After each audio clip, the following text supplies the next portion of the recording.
Shri Sai Satcharitra Chapter 9.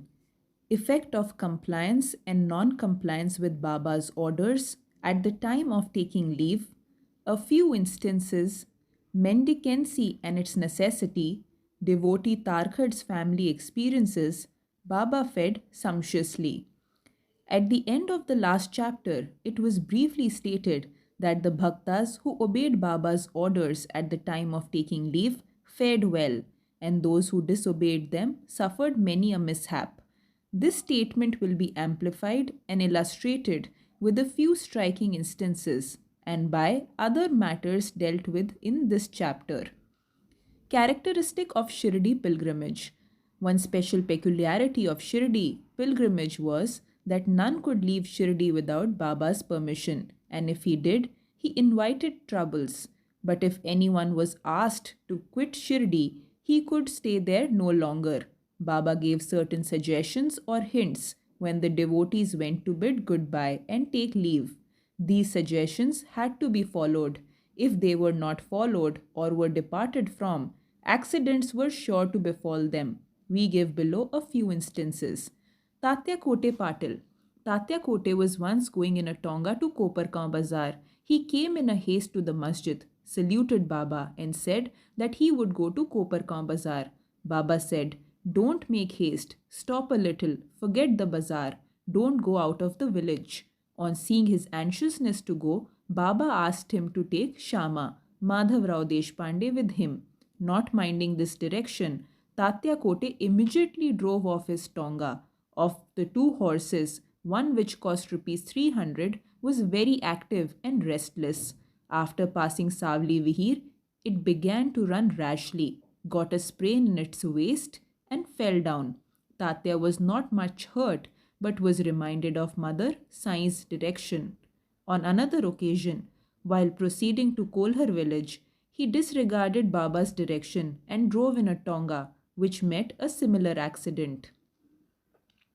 European gentleman. One European gentleman of Mumbai once came to Shirdi with a note from Nana Sahib Chandorkar and with some object in view.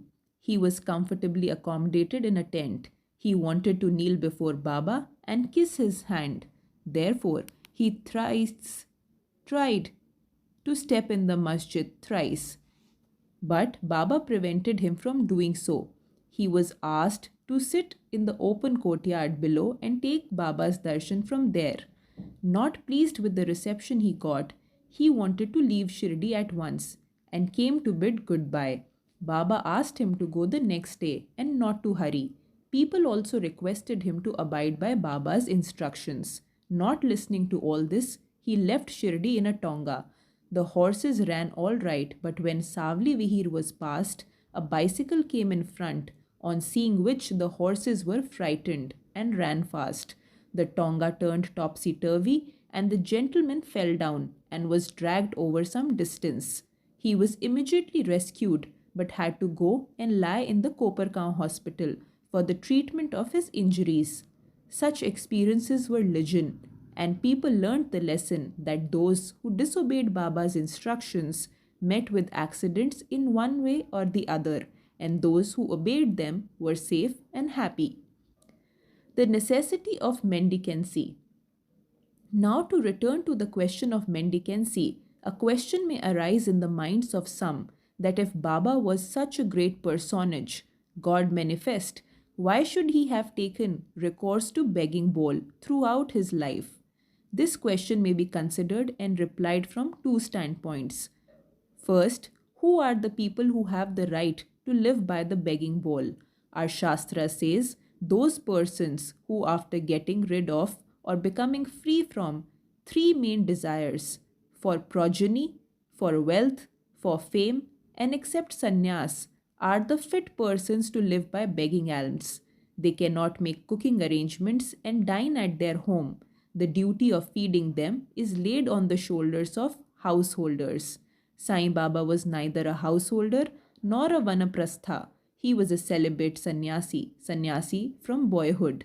His firm conviction was that universe was his home and he was the Lord Vasudeva, the supporter of the universe. and the imperishable Brahma, so he had the full right to take recourse to begging.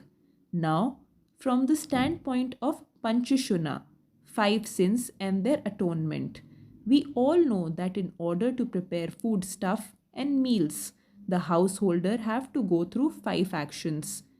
First, kandani, pounding. Second, peshani, grinding. Third, urdhkumbhi, washing pots. Fourth, marjani, sweeping and cleaning. Fifth, chulli, lightening hearths. These processes involves destruction of small insects and creatures, and thus the householders incur sin.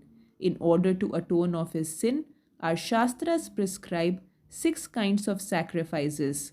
First, Brahma Yagna. Second, Veda Dhyana, offering to the Brahman or study of the Vedas. Third, Pitra Yagna, offering to the ancestors. Fourth, Deva Yagna, offering to the gods. Fifth, Bhuta Yagna, offering to the beings. Sixth, Manushya Atithi Yagna, offering to men or uninvited guests. If these sacrifices enjoined by the Shastras are duly performed, the purification of the mind is effected, and this helps them to get the knowledge and self realization.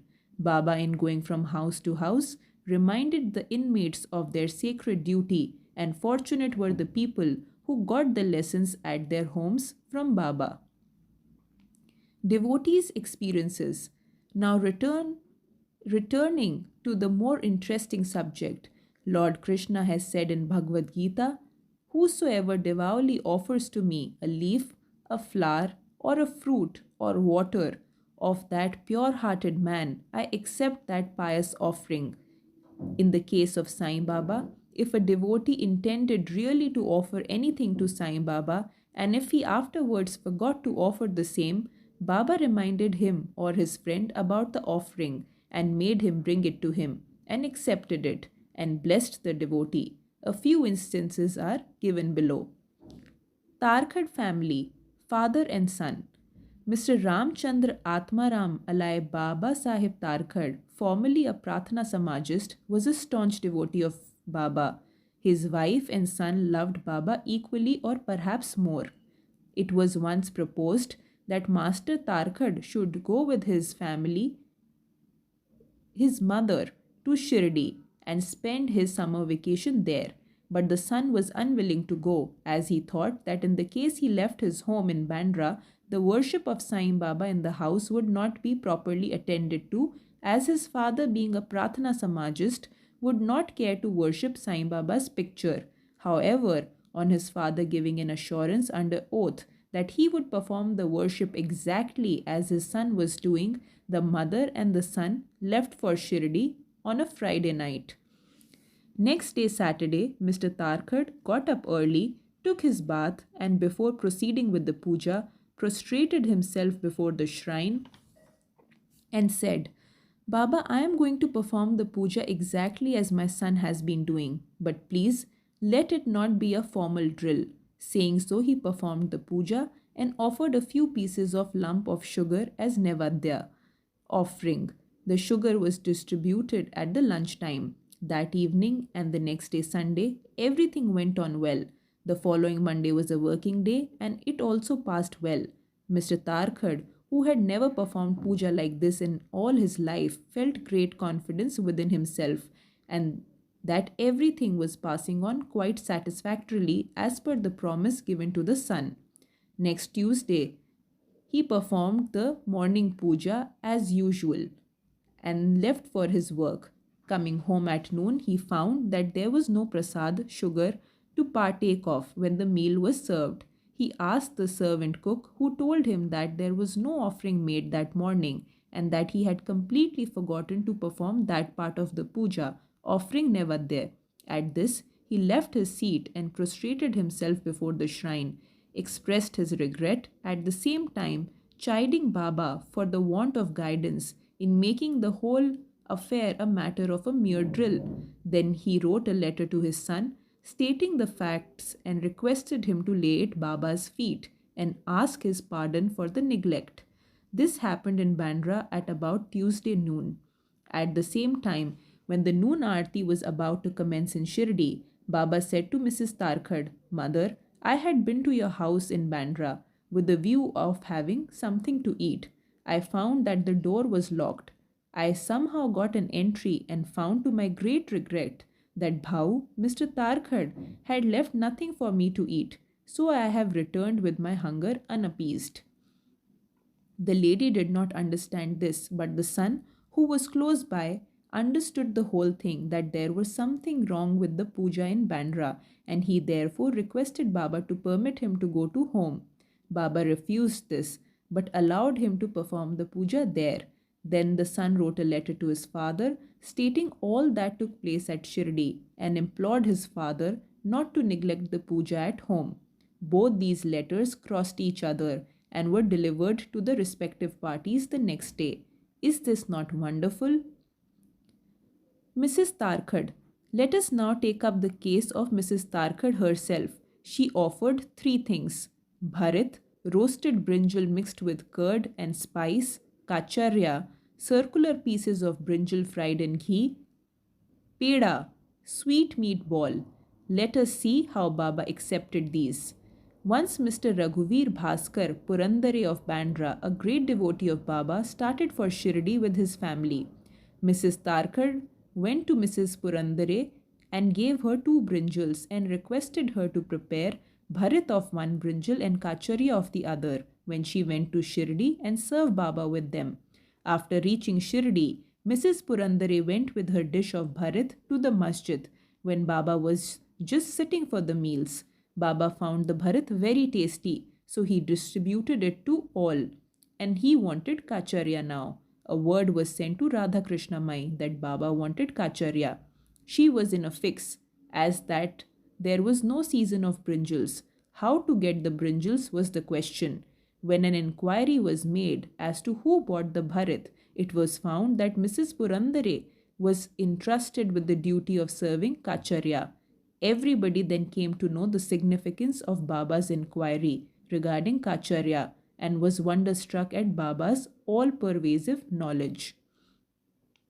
In December 1915, one Govind Balaram Mankar wanted to go to Shirdi to perform the obsequies of his father.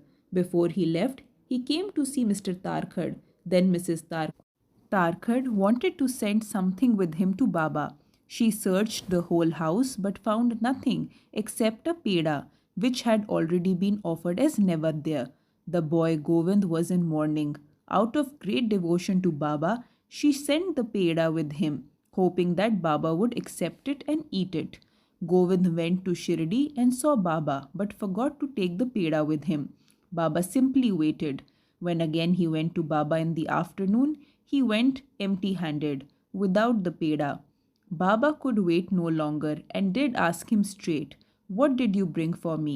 Nothing was the reply. Baba asked him again. The same reply came forth again.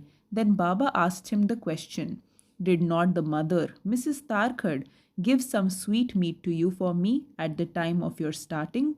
The boy then remembered the whole thing. He felt abashed, asked Baba's pardon, ran to his lodging, brought the peda and gave it to him. As soon as Baba got it in his hand, he put it into his mouth and gulped it down.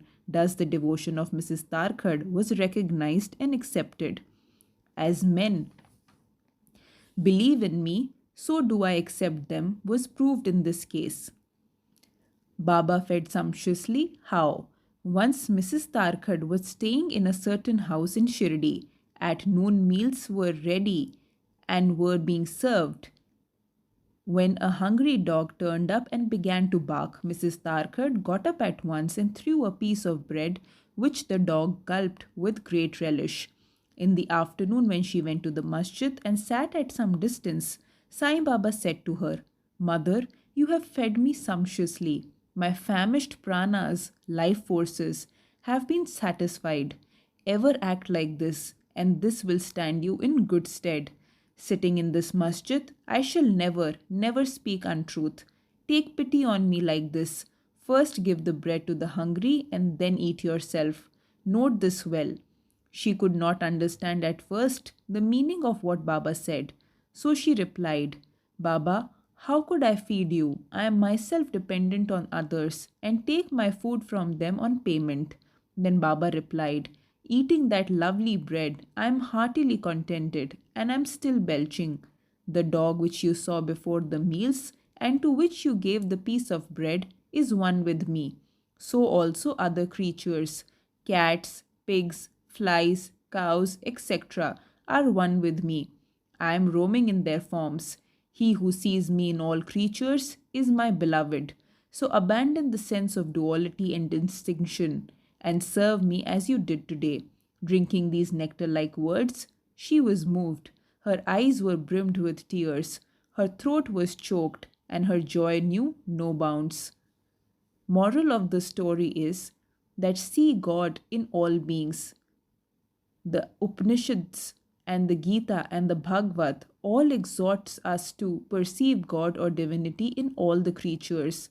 By the instance given at the end of this chapter and other numerous to mention, Sai Baba has practically demonstrated to us how to put the Upanishadic teachings into practice. In this way, Sai Baba stands as the best exponent or teacher of the Upanishadic doctrines. Bow to Sri Sai, peace be to all.